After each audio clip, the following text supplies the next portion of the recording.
On the night that changed history forever, something unthinkable happened. A man walked through the dark streets of Jerusalem with soldiers behind him. In the quiet of the night, they carried torches, weapons, and a single purpose. They were looking for Jesus Christ. But the most shocking part of this moment was not the soldiers. It was the man leading them. He was not an enemy. He was not a stranger. He was one of Jesus' closest followers. His name was Judas Iscariot. For 3 years, Judas had walked beside Jesus. He had heard every sermon. He had seen the blind receive sight and the sick healed. He watched as thousands were fed with only a few loaves of bread. He saw storms obey Jesus. He even witnessed the dead rise again. Judas was not an outsider. He was one of the 12 disciples, chosen personally by Jesus himself, which raises a haunting question that has troubled people for centuries. How could someone so close to Jesus become the man who betrayed him? What happened inside Judas' heart? How did a disciple become a traitor? The answer to that question begins years earlier, when Jesus first called 12 ordinary men to follow him. Among fishermen, tax collectors, and simple men stood one person whose story would end in tragedy. And no one that day could have imagined what he would one day do. Because sometimes the greatest danger is not the enemies outside. It is the darkness growing quietly inside a human heart. And the story of Judas is not just about betrayal. It is about how small choices can slowly lead a person toward a moment they can never undo. And on one dark night in Jerusalem, that moment finally arrived. Long before the night of betrayal, Judas Iscariot was simply one of the men chosen to follow Jesus Christ. In the early days of Jesus' ministry, crowds were beginning to gather everywhere he went. People came from villages and cities, bringing the sick, the blind, and the broken. Many believed they were witnessing something extraordinary. But among all those crowds, Jesus selected only 12 men to be his closest followers. These men would travel with him, learn from him, and witness everything he did. Among them were fishermen like Peter the Apostle and John the Apostle. There was also Matthew the Apostle, a former tax collector. And among those 12 stood Judas. The Bible gives very little information about Judas' early life. But what we do know is significant. Judas was trusted. In fact, he was given an important responsibility among the disciples. He became the one who managed their money. Whenever people supported Jesus' ministry with gifts or offerings, the money was kept in a common bag. Judas was the one who carried it. This meant the other disciples trusted him. It also meant Jesus allowed him to hold that responsibility. For 3 years, Judas lived the same life as the other disciples. He walked dusty roads with Jesus. He watched the hungry crowds being fed when Jesus multiplied a few loaves and fish. He saw storms instantly calm when Jesus spoke to the wind and the sea. He watched demons flee from people who had been suffering for years. And perhaps most incredible of all, he witnessed moments when the power of God seemed to break through the natural world. He saw the impossible become possible. Imagine standing only a few steps away as these miracles happened. Imagine hearing every sermon Jesus preached, every teaching about love, forgiveness, humility, and faith. Judas heard it all. He saw the compassion Jesus showed to the poor. He watched how Jesus welcomed sinners and outsiders. He listened as Jesus spoke about the kingdom of God. From the outside, Judas looked exactly like the other disciples. He traveled with them. He ate with them. He served beside them. But something inside Judas was slowly beginning to grow. A hidden desire. A quiet dissatisfaction. At that time, many people believed the Messiah would become a powerful political leader who would overthrow the Roman Empire and restore Israel's glory. Some scholars believe Judas may have expected Jesus to become that kind of king. But Jesus was not building a political revolution. He was building something very different. And as time passed, the expectations Judas carried in his heart may have slowly turned into disappointment. Disappointment can be a dangerous thing, because when people expect one kind of future, but reality turns out differently, their hearts can begin to change. At first, that change is small, almost invisible. But sometimes, the greatest betrayals in history begin not with a sudden decision, but with small thoughts that quietly grow inside the human heart. As the months passed, life with Jesus Christ continued to draw larger crowds. Wherever Jesus went, people followed. Villages emptied as men and women walked miles just to hear him speak. The sick were carried on mats through dusty streets. Parents lifted their children high so they could see the teacher everyone was talking about. The fame of Jesus was growing rapidly, but among the 12 disciples walking beside him every day, one man was quietly changing inside. Judas Iscariot had been given responsibility over the group's money.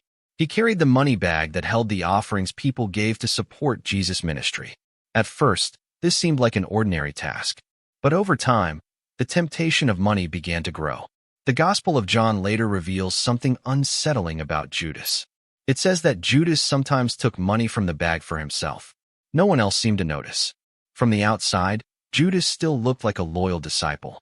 He walked with Jesus. He listened to every teaching. He stood beside the other disciples as they spoke to the crowds. But deep inside, something was changing. Because greed rarely appears suddenly. It grows slowly, quietly, like a small seed planted in the heart. And the more it grows, the harder it becomes to remove.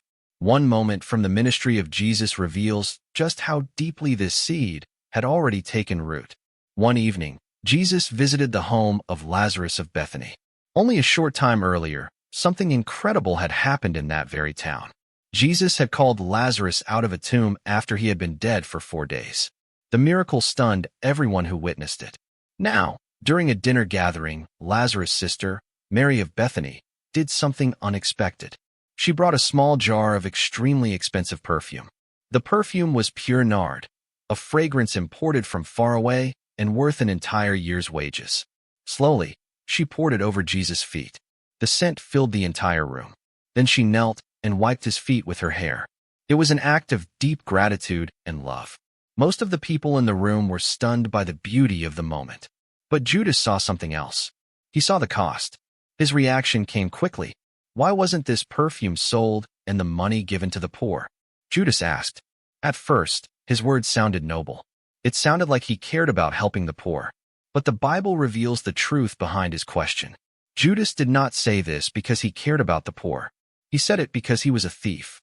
And if the perfume had been sold, the money would have gone into the bag he controlled. It was another moment where money meant more to him than the meaning of the act. Jesus immediately understood what was happening. He defended Mary. Leave her alone, Jesus said. What she has done is beautiful. But something important happened in that moment. Judas was publicly corrected. And sometimes when pride meets correction, the reaction is not humility. It is resentment. From that point forward, something darker began forming inside Judas' heart. He had walked with Jesus for years. He had seen miracles no one else could explain. He had heard teachings that changed countless lives. Yet somehow, the power of greed was still stronger than everything he had witnessed. And that greed was about to lead him toward a decision that would change history forever. Because somewhere in Jerusalem, a group of powerful religious leaders were already searching for a way to stop Jesus.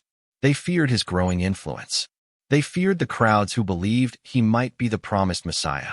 But arresting Jesus in front of thousands of followers would be dangerous. They needed something else. They needed someone on the inside. Someone who knew where Jesus went at night. Someone who could lead them to him when the crowds were gone. And soon, one of Jesus' own disciples would walk through their doors with an offer that would shock the world for generations. For the price of a slave, Judas was about to sell the Son of God. The tension in Jerusalem was growing. Every day, more people gathered around Jesus Christ. The crowds listened to his teachings with amazement, and many believed he might be the long-awaited Messiah. But not everyone was celebrating. Among the religious leaders of the city, fear and anger were spreading. The influence of Jesus was becoming too powerful. If the crowds continued to follow him, the leaders feared losing their authority. Worse still, they feared the attention of the Roman authorities. So quietly, behind closed doors, they began to plan. How could they stop Jesus? How could they arrest him without causing a riot among the thousands who supported him? The answer they needed came from a place they never expected. One evening, a man walked through the streets of Jerusalem toward the place where the chief priests were gathered. It was Judas Iscariot, one of the 12 disciples, one of the men who had lived beside Jesus for years. The leaders could hardly believe what they were hearing when Judas spoke. "What are you willing to give me?" he asked. "If I deliver him to you."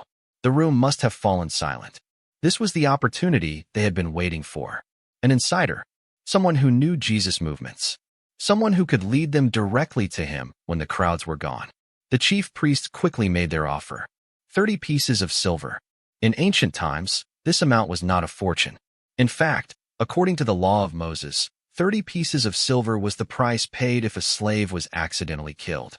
That was the value placed on a human life in certain legal situations. And now, that same amount was being offered for the betrayal of Jesus. The agreement was made. 30 silver coins changed hands. And with that simple transaction, one of the darkest decisions in history was sealed. From that moment forward, Judas began watching carefully for the right opportunity. He waited for a time when Jesus would be away from the crowds. A quiet moment. A place where soldiers could arrest him without causing chaos. Meanwhile, Jesus continued his ministry, fully aware of what was unfolding. The Gospels tell us something remarkable about Jesus during these final days. He knew betrayal was coming, yet he still shared meals with the disciples. He still taught them. He still showed them kindness, even toward Judas. As the Passover festival approached, Jesus gathered his disciples for what would become known as the Last Supper. The atmosphere that evening was different, serious, almost heavy with emotion. During the meal, Jesus said something that shocked everyone at the table. "Truly I tell you," he said, "one of you will betray me." The disciples were stunned. One by one they began asking, "Lord, is it I?" They searched their own hearts, wondering if somehow they might fail. Even Judas asked the same question. "Rabbi, is it I?" Jesus answered quietly, "You have said so." It was a moment filled with tension.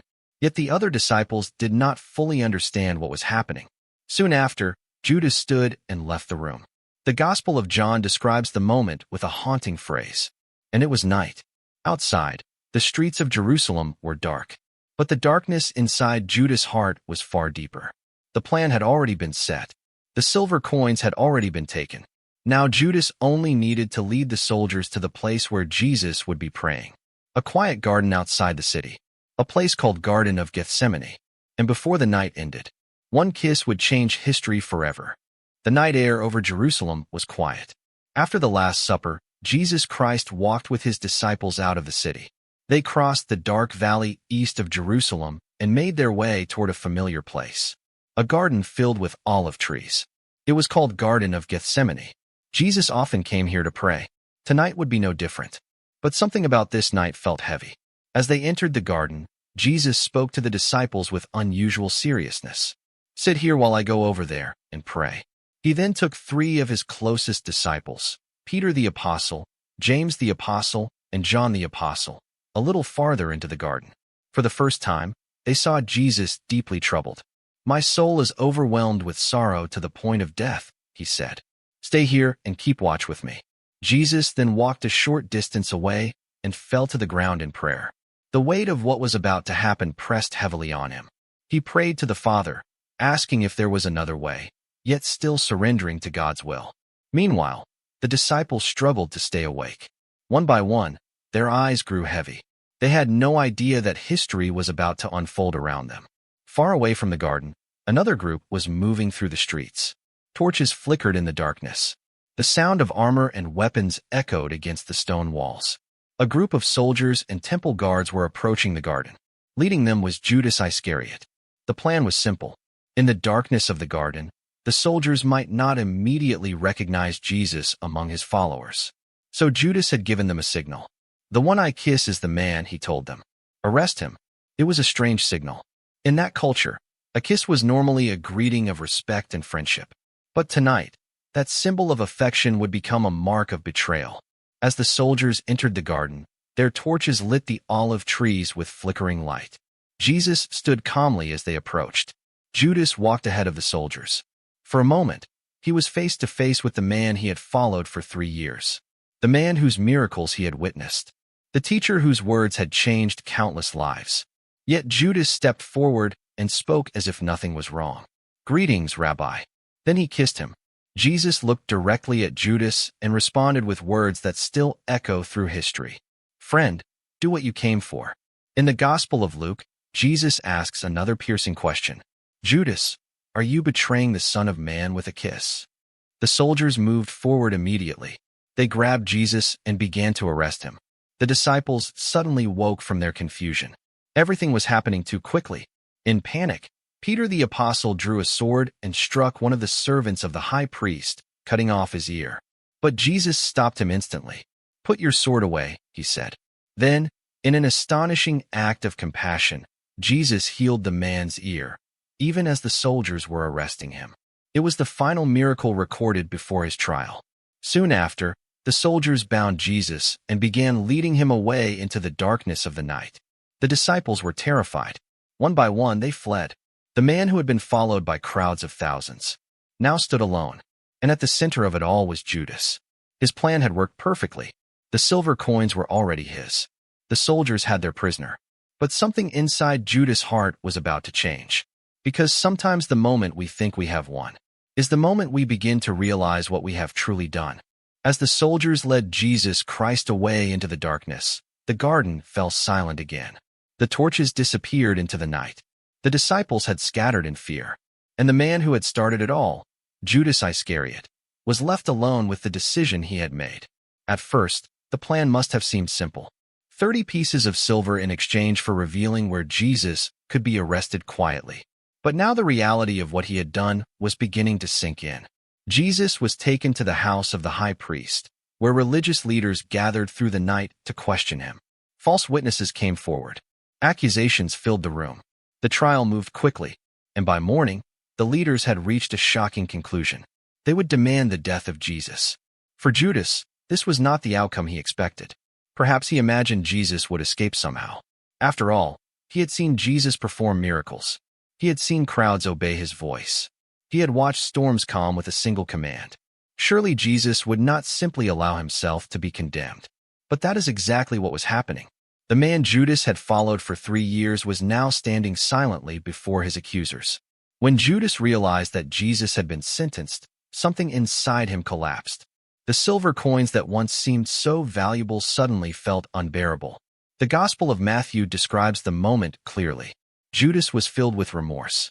Not just regret for a bad decision, but a crushing awareness of the consequences of his betrayal.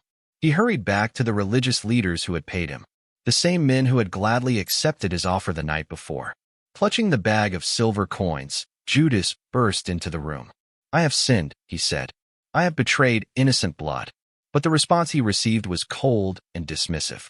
"What is that to us?" the leaders replied. "That is your responsibility." In other words, the deal was finished.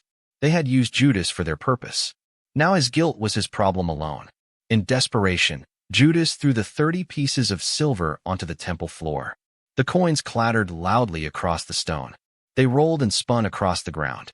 The same silver that had once seemed so important now felt like a curse. Judas rushed out of the temple, overwhelmed by the weight of what he had done. The story of Judas is one of the most tragic in the entire Bible. He had walked closer to Jesus Christ than almost anyone else in history. He had heard every teaching, seen every miracle, witnessed the compassion Jesus showed to the broken and the lost. Yet in the end, the power of greed and disappointment led him down a path that changed history forever. Meanwhile, the religious leaders gathered the silver coins Judas had thrown down. But there was a problem. According to their own law, the money could not be placed into the temple treasury. Why? Because it was blood money. So they decided to use it for another purpose. With the 30 pieces of silver, they purchased a field outside the city, a place that would be used as a burial ground for foreigners. The place later became known as the Field of Blood. Even the land itself became a reminder of betrayal. But the story of Judas raises a question that people have wrestled with for centuries. How could someone who walked so closely with Jesus fall so far? The answer may lie in something deeply human. Being near truth is not the same as embracing it. Hearing wisdom is not the same as allowing it to change the heart. Judas saw miracles, but somewhere along the way, his heart became more attached to money, power, and expectations that Jesus never promised to fulfill. And when those expectations collapsed, so did his loyalty. His story is a sobering reminder that the greatest dangers are often not the enemies outside us, but the quiet compromises growing within the human heart. The story of Judas Iscariot does not end with the silver coins scattered across the temple floor. In many ways, that moment was only the beginning of the tragedy. Outside the city of Jerusalem, the morning sun was rising as Jesus Christ was being led toward the trials that would eventually lead to the cross. Crowds were beginning to gather. Rumors were spreading through the streets. Some people whispered that the teacher from Galilee had finally been arrested. Others wondered if he would once again perform a miracle and escape. But Judas was not thinking about any of that. His mind was trapped in one moment. The moment he stepped forward in the darkness of the Garden of Gethsemane. The moment he greeted Jesus with a kiss. The moment everything changed. For 3 years, Judas had walked with Jesus. He had seen blind eyes opened. He had watched the sick healed. He had heard teachings that moved crowds to tears. He had seen thousands fed with only a few loaves of bread. And yet somehow, none of those miracles had fully changed his heart. Because the tragedy of Judas is not simply that he betrayed Jesus. The tragedy is that he lived so close to truth, yet never truly surrendered to it. There is a powerful difference between being near faith and actually living it. Judas heard the teachings, but he still allowed greed to grow inside him. He watched compassion in action, but he still chose self-interest. He witnessed divine power, but he still trusted money more than the message.